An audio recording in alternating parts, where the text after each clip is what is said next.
Quelqu'un me suit? Quelqu'un me suit? Donc ce texte-là, c'est l'histoire. Même quand on dit Enoch 7e après Adam a prophétisé, c'est dans Jude 1 là. Ça se trouve dans le livre d'Enoch. Parce que les disciples du temps avant 70, avant la destruction du temple, 70 après Jésus-Christ, les premiers chrétiens là connaissaient les livres apocryphes. Ils connaissaient l'histoire du judaïsme, la tradition juive. Donc, quand vous interprétez la Bible, ne l'interprétez pas par rapport à votre mentalité africaine, guadeloupéenne, française ou américaine. Interprétez-la dans le contexte de ceux qui avaient écrit et qui lisaient ces livres-là. Les gens croient au livre d'Enoch parce que c'est le livre qui parle vraiment des faits qui se sont passés par rapport à cette modification génétique dont on parle. C'est pour ça que j'ai lu avec vous, Jude. On peut avancer. La tradition juive et les chrétiens, avant la destruction du temple en 70 après Jésus-Christ, connaissaient les livres apocryphes, notamment le livre d'Enoch. On peut avancer. Et je vais lire pour vous ce qu'a dit le livre d'Enoch. On va lire au chapitre 6 d'Enoch. Bizarrement, c'est pratiquement pareil avec Genèse chapitre 6. On va lire. Et il arriva lorsque les fils des hommes furent multipliés, qu'en ce jour-là, il leur naquit des belles filles, et les anges, les fils du ciel, les virent et les désirèrent. Et ils se dirent l'un à l'autre, allons, hein? Ils ont dit, hé, mon gars, c'est chaud. Ici, on n'a pas ces plaisirs. Regardez comment les hommes sont en train de se réjouir parce qu'ils sont des femmes. Pourquoi allons-nous nous priver de ce plaisir? Ils se dirent, choisissons pour nous des femmes parmi les enfants des hommes et faisons-nous des enfants. Ils avaient pour but d'avoir une progéniture. Et Sémaza, qui était leur chef, leur dit, je crains que vous ne souhaitiez pas que cet acte soit fait et que moi seul je paierai pour ce grand péché, parce qu'ils savaient qu'ils désobéissaient au Créateur. Et tous lui répondirent et dirent, prêtons tous serment et lions-nous les uns les autres par des malédictions, afin de ne pas modifier ce plan, mais de le mettre à exécution efficacement. Alors ils jurèrent tous ensemble et se mirent tous par des malédictions. Ils étaient en tout 200 et descendirent sur Ardis, qui était le sommet du mont Hermon. Dis avec moi, le mont Hermon. Et ils appelèrent la montagne Hermon, parce qu'ils y juraient et se liaient de malédiction. Et voici le nom de leur chef. Vous avez tous les noms. Ce sont là les chefs des 200 anges et de tous les autres avec eux.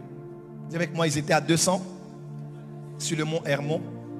Et c'est eux qui connurent les filles des hommes. Quand on parle de connaître, ils prirent. En hébreu, c'est le mot prendre par violence. C'est pas faire la cour, draguer. C'est vraiment prendre par violence et coucher avec elle. C'est ce qui s'était passé. On peut avancer.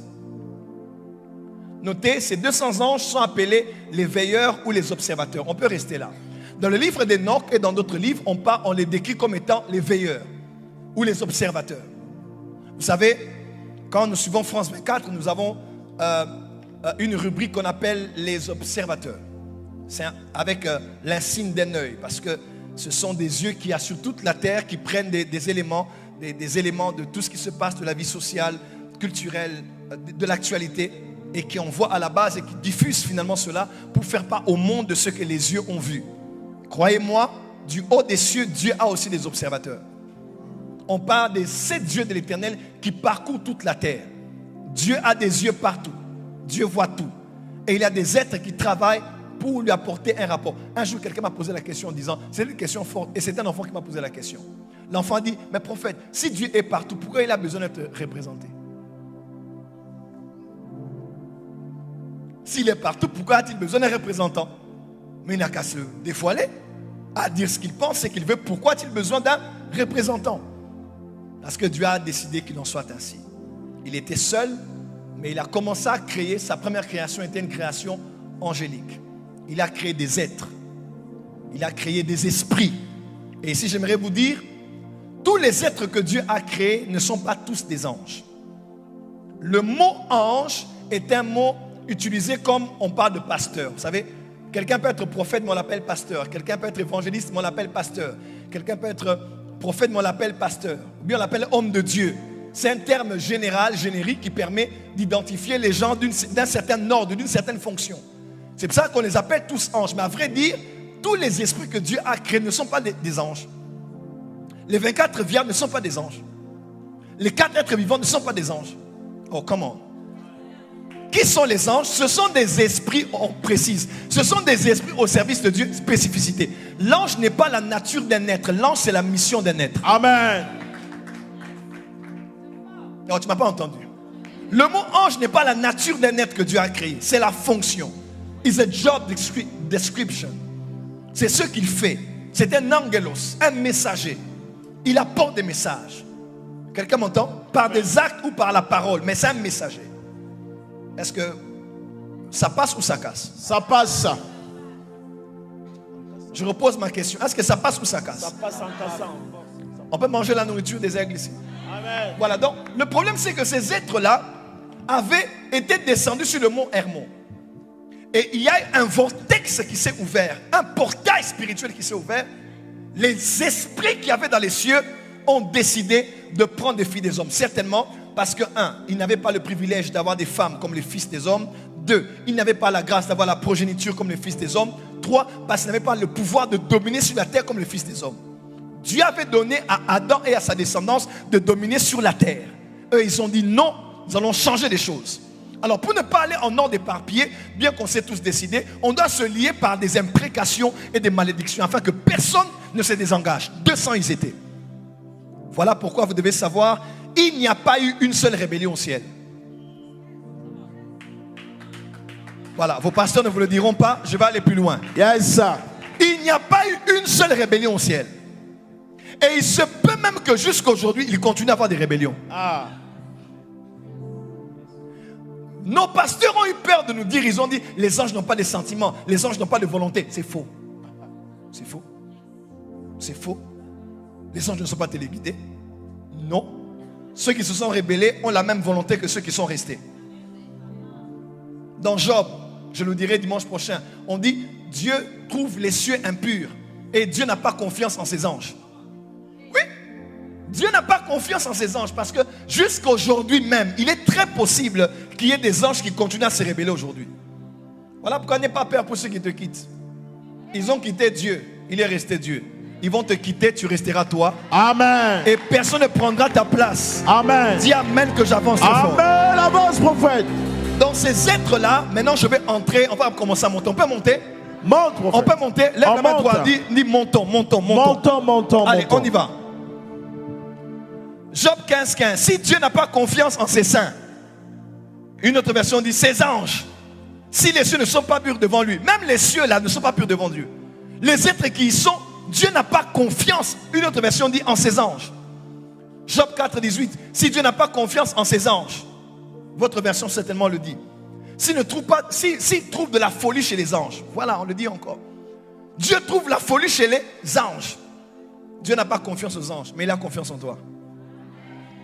C'est pour cela que la création angélique ne peut pas comprendre comment Dieu a foi en toi. Moi, j'ai vu Lucifer 2 fois, en une saison où moi ainsi que 2 pasteurs au Congo, on a vu les mêmes rêves pratiquement. 2 que je connais, mais je tais leur nom. Il vient me voir, et quand je parle avec lui, il y a une chose qui fera que tu reconnaisses Jésus ou Satan s'il t'apparaît. À part la lumière, à part la gloire, il y a une chose qui ne mentira pas, ce sont ses yeux. Quand tu regardes Lucifer, tu verras que dans ses yeux, au fond de ses yeux, c'est la profondeur des abîmes. Il peut parler comme le Seigneur, une présence qui est semblable à celle du Seigneur. Mais tu verras que dans ses yeux, il y a quelque chose. Parce que les yeux sont la porte de l'âme. On peut avancer. Et dans le monde spirituel, quand Lucifer me parlait, on ne parlait pas avec la bouche, on parlait avec les pensées.